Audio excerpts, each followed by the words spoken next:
between the president getting COVID and a lot of people at the White House, there's been a lot of talk about whether or not self-isolating right away. I'm going to show you a graphic that will help explain what you've been hearing in the news a little bit, because it's a statistical curve. So I'm going to share that with you right now. It's a distribution curve, right? And that's what we're starting talking about in lesson 10. We've already been talking about these a little bit, but we've usually seen bar graphs, but you see this is right-tailed because it kind of tapers off here on the right. The viral load means how much of the virus is detectable in your system. SARS-CoV-2 is the name of the virus. COVID-19 is the illness you get from that virus. Here we have, down here is the viral load. So here's not detectable, here's a low level. So if you're exposed to somebody, if you're who has the virus, like what happened with a friend or what happened with the president, you're exposed, there's an incubation period on average of 6 days, but can be anywhere from 2 days to 3 weeks. Incubation period, if you're not familiar, generally speaking, this is 100% accurate of a description, but generally speaking, it's the amount of time it takes for the virus to enter in your body for it to be detectable on a test. You can get the virus, but you test positive, and that's what happened with the person I know. And what we're seeing happening in many places, it's negative, negative, negative, and then all of a sudden it's positive, even if you've been sheltering in place. And that's why it's so important, as soon as you're exposed, to isolate yourself, because of this incubation period where you have the virus and you could potentially be spreading the virus but have no idea that you're doing that and still be testing negative, because the virus hasn't reached a level that's detectable yet. It's here where the virus becomes detectable, and that's what culturable means. Culturable means basically it's detectable. That's the method you use to determine if the virus is present. You make a culture. Okay, but notice here, this is where you can test positive, but look here, there's this gap. There's also 2 days where you test positive and you still don't have any symptoms. So this is what we call asymptomatic period that you've been hearing in the news. Asymptomatic means you don't have any symptoms, but you have the virus. Okay, and then here's where you might start getting the symptoms. And of course, this is all averages. Okay, every individual person is different. Okay, this is just generally speaking. And then here you have the symptoms, and you see so once your symptoms start, you're highly infectious for roughly 10 days, and it can go as far as 14 days, depending on how bad the infection is for you as an individual. Okay, but if you look at this from exposure to this right here is anywhere from 2 to 21 days, and then once you have symptoms, it's another 10 days. So we're looking at roughly what could be as much as a month of spreading that disease. Okay, and then after day 10, you tend to test positive, but tend not to be infectious after 10 days of the symptoms starting. Hopefully that helps kind of illustrate what you've been hearing in the news, because it's kind of hard to keep track of, well, what does this mean? What does that mean? I think that's a very well done graphic. We're going to see that again. We're going to start looking at those types of graphs in today a little bit, but mainly in lesson 14 is where we're going to really start talking about it. At the beginning of this, they've done a bunch of research about how long it can stay on surfaces. It stays on plastic surfaces more, kind of slick surfaces. I let everything self-isolate for 72 hours. I'm super paranoid. I don't even touch my mail for 3 days. That's my level of I ain't playing around. We closed our mail slots. We have the mail go into the garage, and every day we go and we scoop it up with gloves and we put it in a thing, and we have this like staging area. So, and we have all these bins, and we just, 3 bins. And so we just take them once this one gets empty, we put it back in the thing, and then, just to let it sit for 3 days. Everyone pretty much agrees that 72 hours, whatever was on the surface is going to be gone. Today, as you know, we're starting Venn diagrams. And Venn is a capital V because it's named after a person, like the Pythagorean theorem. I don't know who Venn is. I assume it's a past tense because they've been around so long, but I don't know that 100%. But one thing I can I would bet money on is that it's an old white dude, because in math, everything that has a name and it's named after somebody, it's an old white dude. Regardless of whether or not other people had it, Pythagorean theorems, the Egyptians had it, the Chinese had it, but who's it named after? Old Greek white dude, just the way history works. Right, math history. Not 100% of the time, but pretty darn close. Okay, so I have a Venn diagram here about the 4 main factors that have been shown to be related to or correlated to contracting the SARS-CoV-2, the COVID-19. So there's many different factors that come into play for how and why people get it. They've kind of narrowed it down to 4 large categories. Okay, so we have the environment, which indoor versus outdoor, long-term care facilities, which, as you may have heard, this huge outbreaks here in the U.S. have been at long-term care facilities. As an aside, if you have an elderly person you take care of, these long-term care facilities, research has shown that it's when the blood oxygen level drops that people wind up going into the ER. And they found that almost everybody coming into the ER had low blood oxygen. So get an oxygen meter for any elderly people that you take care of, and that can help you keep an eye on their health as far as this virus is concerned. But the ventilation is huge. Like at the Kaiser I go to, they've added fans in every single corridor and in every single office to keep the air moving, because it's that air moving that helps kind of dissipate the virus and make it fall. And so that's also why a lot of municipalities have stopped indoor dining. And I from what I understand, there are some Bay Area ones that have continued indoor dining. But I will just tell you this, that there has been 2 different studies, one by Chase Bank and one by the Centers of Disease Control, that have found a very strong correlation with eating at a restaurant and contracting COVID. Okay, in that restaurant, there was no caveat about whether or not it was indoors or outdoors. And if you look at the restaurants that even have outdoor dining, those tables are barely spaced any further than they would be indoors. And that, have you noticed that 6 feet is turned into 4 feet? And if you look at those tables, sure, the tables might be 6 feet apart, but when then you put people sitting at those people are only 2 feet apart. And what needs to happen in order for you to be eating? Your mask has to be off. You're having a good time, you're talking to your friends, right? And so your mask is off and the virus is going out there, and then you're only 3 feet away effectively from that person. Those are 2 different studies that have shown that. I'm not eating out in restaurants. I get takeaway, sure, once in a while, but I'm not eating in person. And if I were ever to eat in person, I would only go to a restaurant that had plexiglass dividers between tables, because that's how you know that you're going to be protected as much as possible, is with those plexiglass dividers. If you've got 2 of these things, you're not as likely. If you've got 3 of these things, you're more likely. If you've got all 4 of these things, then you're highly likely. Those are just food for thought for how this virus operates. It's the guidance and the information we hear tends to be a very simplified version of it. But there is one thing that we do know minimizes the risk is distance, good air, and masks. And again, just like condoms, nothing's 100% effective. Okay, so let's go to worksheet, lesson 10, So we're starting probability. We're talking about, for the rest of this unit, if I have a group of people with a certain criteria, what's the probability that one of them meets this other criteria? If I were to pick a random guy, what's the probability that he's 5'10"? What's the probability that I randomly pick somebody with brown hair? What's the probability that I have a flight that's on time? There's a whole bunch of different ways we're looking at these probabilities, and we're looking at different variables. We're starting today with discrete variables. In the upcoming lessons, we're going to be looking at discrete variables. We're going to be looking at continuous variables, but it's all probability. And in fact, we're using a different part of our calculator starting today. So the great news is that if you weren't feeling comfortable with the topics that were on that test, if you were behind, or you're just a little bit confused, or we're not really getting it or feeling motivated to get it or do it, right? The good news is today is basically a clean slate.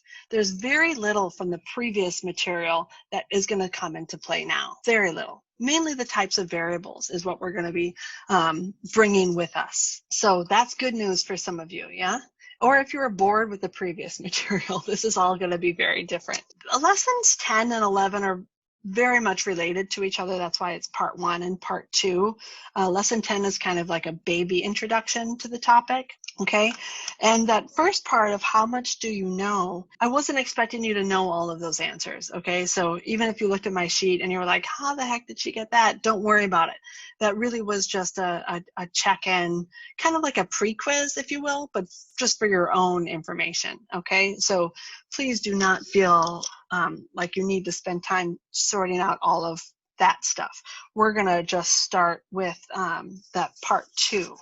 Okay, because everything in that beginning bit is really going to be covered in everything else we do. But still, number 7 is really, there's tons of answers on this one, and I'm sorry I didn't say that, but generally speaking, if it's unusual or unlikely, we're calling it somewhere between 1 and maybe 7 or 10%, 1 to 10% probability. That's not the only answer. If we fast forward to number 11, this one is kind of, why does that keep changing? Okay, this one is the one where it's kind of the most common probabilities and the most common way we'd be looking at them. And I want to point out that here, this column here, the decimals, that's what we call statistics. So anytime you're asked for a probability, your answer should be in the form of a decimal. Okay, but it's hard to think in terms of decimals. So oftentimes, for me, to help me think about it, I find it much easier to change into our percentages, because percentage is something that we've been thinking about and using for almost our entire academic career. Okay, so I like to say that the decimal is the statistics language, and the percentage is the English language. For a lot of these answers, I'm asking you to write it as both a fraction, a decimal, and a percentage, just to get into that habit. Okay, because that's how we're going to be doing it a lot, is starting with the fraction and then figuring out the decimal. But the decimal is the probability that we're really going to be talking about. And then translating it to English to help sort out, well, what does that mean? So you see here, the event that's most unlikely is the one that's 1%. Unlikely just means, generally speaking, we're looking at 10% or less. Almost certain to occur, again, it doesn't have to be 99%, could be 98%, 95, but 99 is like, you know, if you say I'm 99% positive, blah, blah, blah. You don't want to say you absolutely are 100% sure, but you're like, yeah, I'm pretty darn sure, but I'm not feeling confident, so I'm going to say 99%. Whereas if an event is certain, like the sun coming up, you know, that's a 100%, which notice as a decimal is a 1.0. And we're almost never going to see this in our answers for this class. Okay, so anytime you see a number that's 1 or bigger, you should say, wait a minute, did I make a mistake, or is there something else going on here? All of our numbers, notice, start with a 0 point something. Okay, and this is called a leading zero. I don't require it, but those of you going into nursing will be required to write that leading zero, because they literally save lives. And I think I've mentioned that before. Okay, impossible events are the only ones that are 0%. There are events that are almost impossible, and those we'll talk about in a later lesson. So what about the Venn diagrams? So you watch that video of Venn diagrams. I couldn't find any videos that I thought were up to the bar, that I require for this class in a video. So I made my own. So I was like, these all suck. I'll just do my own. So hopefully you thought it was okay. That was the same explanation I would have given you had we been meeting in person, real life. And so the idea with Venn diagrams is really just a visual representation of how to look for stuff, how to look at stuff. Everyone in this green circle works from home. Okay, so notice the total number of people working from home isn't just the 24, it's the 24 plus the 51. And we see that represented down here in what we call this two-way table. And we call this a two-way table because we can read it two ways. We can read it vertically and horizontally. So vertically, here's the work from home. And you see, so that's a total of 75 people, 51 plus the 24. And then in the Venn diagram, the people have children is everybody in this purple circle have children. So again, it's not just the 12, it's the 12 plus the 51. And you see that in our two-way table here, 12 plus the 51, we wind up with a total of 63. Notice these people out here, well, what is that 19? It's not the total number of people represented because we also have this 24, this 51, and this 12. They're not in this circle, so they don't work from home, and they're not in this circle, so they don't have children. So these are the employees who go into the office and have no children. And we know that because they're not in this circle or that circle, but we know they're employees. We see that down here. Here's that 19.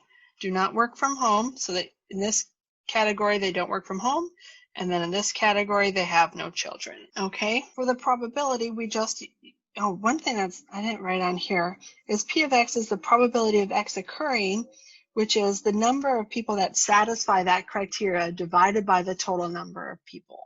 So if we want to find the probability that a random person works from home, we put the number of people working from home, that's this 75, divided by total number of people, and that's 106. To get that decimal, we just divide 75 divided by 106, and we get that here.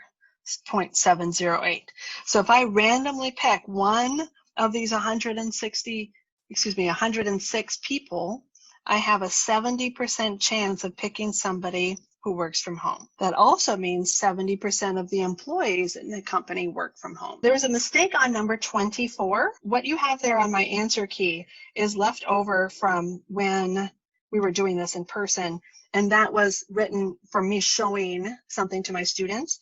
Number 24, the answer there is not correct. Okay, I'm going to show you numbers 23 and 24. Number 23 asks, I'm going to do it up here just because I have a little more room. Okay, so 23 asks to find the probability that an employee both works from home and has children. We can do this two different ways. We can do this with this Venn diagram. We want somebody that's inside this green circle and also inside this purple circle. Okay, and do you see that's this middle bit here? That's that overlap. Where it overlaps, those are the only people that are in both circles. So that gives me a 51 out of 106. That is 0.481. or 48.1%. Being able to write that percentage with that point something is why always default to 3 decimal places. Okay, going back up to the two-way table, the home and children, I'm looking for people who work from home, so I'm looking at this column here, and then how many of the people who work from home have children. Do you see there's that 51 again? Okay, let's talk about 20. 24 is talking about the probability of home or children. How we do this is different. What that means, really, it's either work from home or have children, or both. That's what we call an inclusive or. If we look at how many people work from home, we think about it this way. The probability that someone works from home and the probability that someone has children, well, we can go back to that two-way table, or we can look at this. That's everybody in this green circle that works from home, and that's going to be 75 out of 106. And the probability that someone has children, that's our purple circle. Okay, so that's 63 out of 106. So it's home or those, right? It's both of those. It might be your instinct to just add these two together. But if you add 75 and 63, what are you going to get? Oops, 75 plus 63 is 138 out of 106. Now divide those. That's 1.302.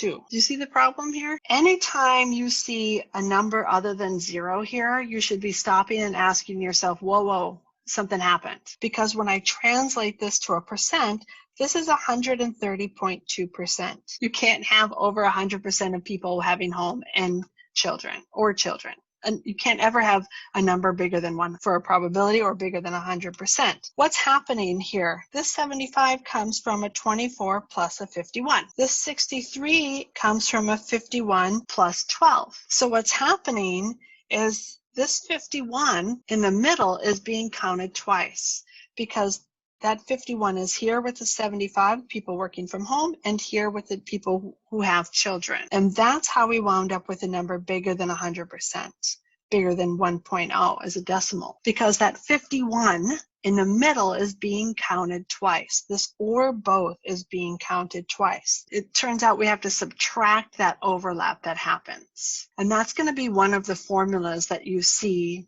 down below.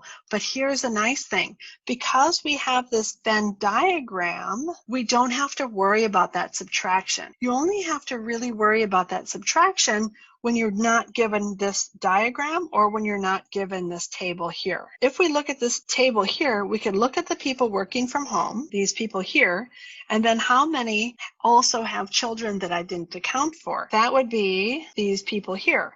So you see, really all I have to do is add 51 plus 24 plus 12, and that gives me 87. By doing it that way, I did not count that 51 twice, and I get a different answer. I get 87 out of 106. So that's 0.821, or 82.1%. And if you look at the Venn diagram, that's what I have here, 24 plus 51 plus 12. And that's the other nice thing about having either a diagram or a two-way table is it's easier to calculate that or. You don't have to worry about counting that middle bit twice. Okay, when you're doing addition like that, you do need to be careful, because if I add 24 plus 51 plus 12 divided by 106, I should get a 0.821. Okay, so again, you see we have a number that's definitely larger than 1.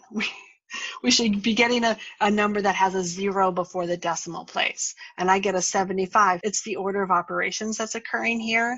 The only number being divided by 106 is this 12 here. Be careful when you're adding these values and putting them in your calculator. There's two ways to avoid this happening.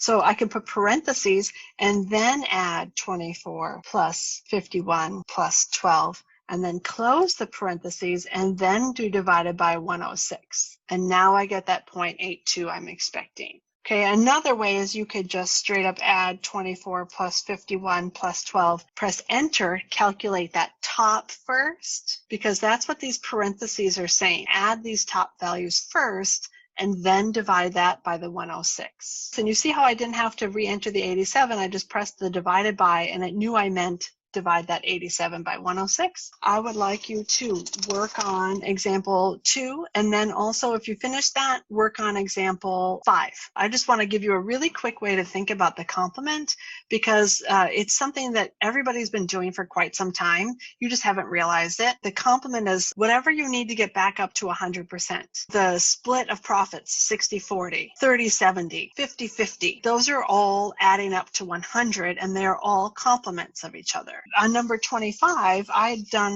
said the answer was wrong because I did the complement incorrectly on that one. The complement of the headache went away on 36F is just whatever 1 minus the headache went away is. Found up above, the headache went away for 66.4 of the people, so the complement of that is 100 minus 66.4%. Okay, whatever the remaining of that is. I also just want to clarify the mutually exclusive things, is that it's basically things that can happen at the same time versus cannot happen at the same time. Okay, you can own both a cat and a dog simultaneously, but you either have a pet or you don't. Those are mutually exclusive. One more thing, I want to give you a preview of what you're going to do in lesson 11 before we go. Okay, in lesson 11, we're going to start drilling down on this probability a little more. We're looking at, with this vertical line in the middle, technically referred to as given. So the probability of having children given that somebody works from home. It's a really cumbersome way to define something. So I wanted to just leave you with how I think about it, that I think is more intuitive. What this given means and how you can think about it is, this means of all the people who work from home, how many of them have children? So that's really what that means. So you're just looking, which means just looking at, of all the people here in this green one, how many of them have children? Is of all the people that work from home, 51 have children. But our denominator changes because we're not talking about everybody. We're just looking at people who work from home. So our denominator is not all 106 people. Our denominator now is just the people who work from home. So you can also think of this vertical line is telling you that what is coming after that is your new denominator. Okay, so you can think of this as kind of your new fraction bar. That's it then for lesson 10. You You got a little preview for what I think is kind of the hardest aspect of lesson 11. Thank you, everybody. Take care. Have a great weekend.